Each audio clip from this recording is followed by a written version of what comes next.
శ్రీమాత్రే నమ. జై గురు దత్తాత్రేయ నమ. ఈ వీడియోలో మనం కర్కాటక రాశి వారికి జూన్ నెల మాస ఫలితాలు తెలుసుకునే ప్రయత్నం చేద్దాం. ఏదైనా ఈ నెల నుంచి కర్కాటక రాశి వారి యొక్క అదృష్టం సంపూర్ణంగా మారడం జరిగింది.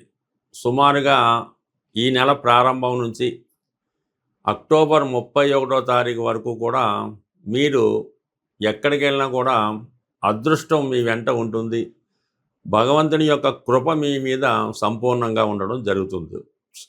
మీలో ఉన్నటువంటి బలహీనతలు సంపూర్ణంగా పోయి ఒక కొత్త వ్యక్తిగా, ఒక ఆధ్యాత్మికవేత్తగానో, ఒక సాంప్రదాయంగా మీరు కనబడడం జరుగుతుంటుంది.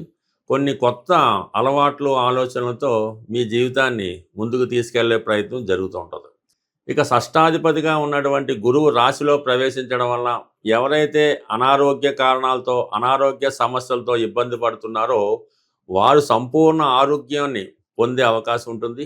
అలాగే కొత్త ఉద్యోగ ప్రయత్నాలు చాలా వరకు ఫలించే అవకాశం ఉంది.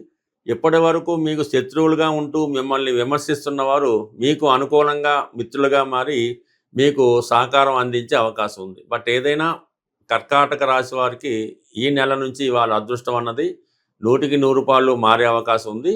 మీరు గురువు సంతానకారకుడుగా సంతానం కొరకు ఆశించే దంపతులకి సంతాన లాభాన్ని, ధన సంపాదన కొరకు ఎదురు చూస్తున్న వారికి ధనాదాయాన్ని ఇవ్వడం జరుగుతుంది. ఇక మిగతా గ్రహాల పరిస్థితి పరిశీలించినప్పుడు మరి ఈ నెల ప్రారంభం నుంచి రవి 11వ స్థానం సంచారం, అంటే ధనాధిపతిగా లాభస్థితి. ఇది కుటుంబ సభ్యుల యొక్క ఆదాయం పెరుగుతుంది. కుటుంబంలో ఎవరో ఒకరికి ఉద్యోగ ప్రయత్నాలు ఫలించడం వల్ల వారి యొక్క సహకారం లభిస్తూ ఉంటుంది. అలాగే మీకు ప్రభుత్వ పథకాలు కానీ, ప్రభుత్వ అధికారుల సహకారం కానీ లభించే అవకాశం ఉంది. ముఖ్యంగా తండ్రి గారు కానీ, మీరు పెద్దవారైతే మీ యొక్క సంతానం మీకు సంపూర్ణంగా సహకరించడం జరుగుతుంది. ఏ విధమైనటువంటి ఆర్థిక సహకారం అయినా, వైద్య సహకారం అయినా మీకు ఈ సమయంలో లభించడం జరుగుతూ ఉంటుంది. ప్రధానంగా గురువు రాశిలో ఉన్నప్పుడు జాతకుడి యొక్క వేషధారణలోనూ, అతని వర్చస్సులోనూ కంప్లీట్గా మార్పు రావడం జరుగుతుంది. ప్రధానంగా భాగ్యాధిపతిగా గురువు రాశి యందు సంచరించడం వల్ల మీలో పుణ్య కార్యక్రమాలు చేసే ఆలోచన పెరుగుతుంది. విదేశ ప్రయత్నాలు చాలా వరకు ఫలిస్తాయి. విదేశంలో ఉన్నటువంటి మీ కుటుంబ సభ్యులు మిమ్మల్ని కలుసుకోవడం జరుగుతూ ఉంది. అలాగే దూర ప్రాంతంలో ఉన్నటువంటి పుణ్యక్షేత్రాలు దర్శిద్దామనే మీ యొక్క ఆలోచన తప్పకుండా నెరవేరే అవకాశం ఉంది. ఇక ప్రధానంగా జూన్ 15 తర్వాత రవి 12వ స్థానంలోకి రావడంతో మరి ధనాధిపతి వ్యయ స్థానం కాబట్టి కుటుంబ అవసరాలకి ఖర్చులు పెరుగుతాయి. ఏదో అవసరానికి దాచుకున్న ధనం వేరే కారణాల వల్ల ఖర్చు అవ్వడం జరుగుతుంది. కొంతమందికి వైద్య ఖర్చులు రావచ్చు, మరి కొంతమంది ప్రభుత్వానికి చెల్లించవలసినటువంటి జిఎస్టీ, ఇన్కమ్ ట్యాక్స్ అటువంటివి చెల్లించవలసి వస్తుంది. ప్రధానంగా పిల్లల యొక్క చదువు కొరకు, వైద్య ఖర్చుల వరకు ఎక్కువ ధనం వ్యయమయ్యే అవకాశం ఉన్నది. ఇక మిగతా గ్రహాలు పరిశీలించినప్పుడు ప్రధానంగా కుజుడు, మన కర్కాటక రాశి వారికి కుజుడు యోగకారకుడు. కుజుడు ఎంత బలంగా ఉంటే ఈ రాశి వారికి వారి యొక్క జీవితం అంత ఉన్నత స్థితికి వెళ్ళడం జరుగుతూ ఉంటుంది.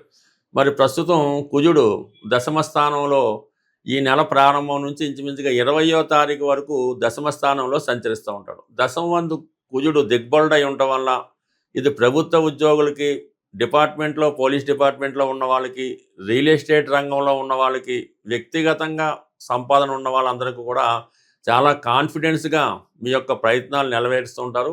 ఇది ప్రధానంగా స్థిరాస్తి వ్యాపారంలో ఉన్న వాళ్ళకి మీ దగ్గర ఉన్నటువంటి భూములు, స్థిరాస్తులు వాల్యూ పెరగడం వల్ల ఆటోమేటిక్గా మీ స్థాయి కూడా పెరిగే అవకాశం ఉంది. అలాగే మీరు కూడా చాలా క్రమశిక్షణతో టైం టు టైం వర్క్ చేసి అనుకున్నటువంటి టార్గెట్లని అనుకున్న సమయానికి పూర్తి చేయడం జరుగుతూ ఉంటుంది. ఇక మీకు జూన్ 20 తర్వాత కుజుడు లాభస్థానంలోకి రాబోతున్నాడు. ఈ కుజుడు ఎప్పుడైతే మీకు 11వ స్థానంలోకి వచ్చాడో భూములు, స్థిరాస్తుల ద్వారా ఆదాయం పెరుగుతుంది. భర్త గారి యొక్క సంపాదన పెరగడం వల్ల వారు మీకు ఆర్థిక పరంగా సహకరించడం జరుగుతూ ఉంటుంది. అలాగే అన్నదమ్ములు కూడా చాలా వరకు సహకరించే అవకాశం ఉంది. ఇక ప్రధానంగా ఈ నెల ప్రారంభంలో బుధుడు 20వ తారీఖు వరకు వ్యయ స్థానంలో ఉండడం వల్ల పిల్లల యొక్క చదువు కొరకు, ఎలక్ట్రానిక్ వస్తువుల కొరకు, ఫ్రెండ్స్ కొరకు మీరు ధనాన్ని ఖర్చు పెట్టడం జరుగుతుంది. ఎవరైతే దూర ప్రాంతంలో విద్యార్థులైతే దూర ప్రాంతంలో చదువు కొరకు ప్రయత్నం చేస్తున్నారో వాళ్ళకి దూర ప్రాంతంలో కాలేజీలో సీట్ రావడం అది జరిగే అవకాశం ఉంది. ఇక ప్రధానంగా శుక్రుడు ఈ మొదటి వారం అంతా ఇంచుమించుగా 8వ తారీఖు దాకా శుక్రుడు 8వ స్థానంలో అంటే లాభాధిపతిగా వ్యయస్థాన సంచారం వల్ల ఈ రాశి వారికి ఖర్చులు ఒకేసారి విపరీతంగా పెరిగే అవకాశం ఉంది. అంటే ఇక్కడ ధనాధిపతి కొన్నాళ్ళ పాటు వ్యయస్థాన సంచారం జరుగుతుంది. లాభాధిపతి వ్యయస్థాన సంచారం వల్ల ఆటోమేటిక్‌గా ఈ స్త్రీల కొరకు ధనం ఖర్చు పెట్టడం, ఎంటర్‌టైన్‌మెంట్ కొరకు ధనం ఖర్చు పెట్టడం, ఏదో పార్టీల పేరుతో ధనాన్ని వెచ్చించడం జరిగే అవకాశం ఉంది. ఇక ఈ జూన్ నెల 8వ తారీఖు తర్వాత శుక్రుడు రాశిలో కర్కాటక రాశిలో ప్రవేశించి అక్కడ ఉన్నటువంటి గురువుతో కలియడం వల్ల ఇది చాలా వరకు సినిమా రంగంలో ఉన్న వాళ్ళకి కొత్త అవకాశాలు రావడం జరుగుతుంది. మీ రెమ్యునేషన్ కూడా పెరుగుతుంది. మీ ఆకర్షణ కూడా పెరుగుతుంది. ప్రధానంగా ఈ రాశిలో ఉన్నటువంటి స్త్రీలకి విదేశ అవకాశాలు కానీ, అలాగే సినిమా అవకాశాలు కానీ, రాజకీయ అవకాశాలు కానీ వచ్చే అవకాశం ఉంది. బట్ ఏదైనా ఈ నెల నుంచి కర్కాటక రాశి వారి యొక్క అదృష్టం సంపూర్ణంగా మారడం జరుగుతుంది. వీళ్ళు మంచి మార్గంలో, న్యాయ మార్గంలో వెళ్తున్నంత వరకు కూడా ఎటువంటి లోటు లేకుండా పూర్తి సక్సెస్ సాధించే అవకాశం ఉంటుంది. ప్రస్తుతం ఈ జూన్ నెలలో గురువు మారి ఉచ్చక్షేత్రమైనటువంటి కర్కాటక రాశిలోకి మారడం వల్ల మరి గురువు ఎంత బలంగా ఉంటే ఆ గురువు ఇచ్చే ఫలితం కూడా అంత గొప్పగా ఉంటుంది. జ్యోతిష్ శాస్త్ర ప్రకారం గురువు ధనకారకుడు, సంతానకారకుడు, జ్ఞానకారకుడు, అదృష్టానికి కారకుడు.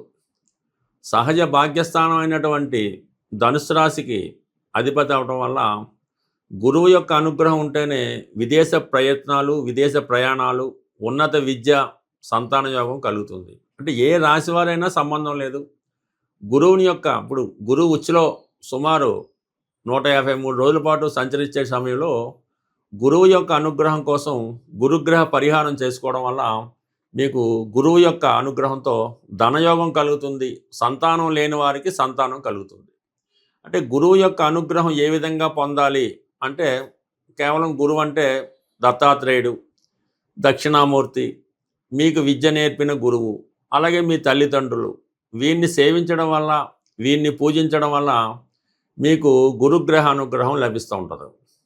ఇక ప్రధానంగా గురువారం రోజు, ప్రతి గురువారం అవ్వచ్చు, ఒక 3 వారాలు అవ్వచ్చు, మరి ఏదన్నా దత్తక్షేత్రంలో కానీ, శివాలయంలో కానీ మీరు అక్కడ ఉన్నటువంటి ప్రధాన దేవతకి విధి విధానంగా అక్కడ ఉన్న ఆచార ప్రకారం పూజ నిర్వహించి మీరు శనగలు 3 సంఖ్య వచ్చేలాగా 3 కేజీలు అవ్వచ్చు, 3 పావు కేజీలు అవ్వచ్చు, 3 గుప్పిళ్ళు అవ్వచ్చు, మరి ఆ శనగలు గుగ్గిళ్ళుగా తయారు చేసి అక్కడ ఉన్నటువంటి దేవాలయంలో ప్రసాదంగా పంచిపెట్టడం వల్ల అనుకూలత ఏర్పడుతుంది. ఇంకా బెస్ట్ రెమెడీ, తొందరగా రెమెడీ ఏంటంటే గోసేవ.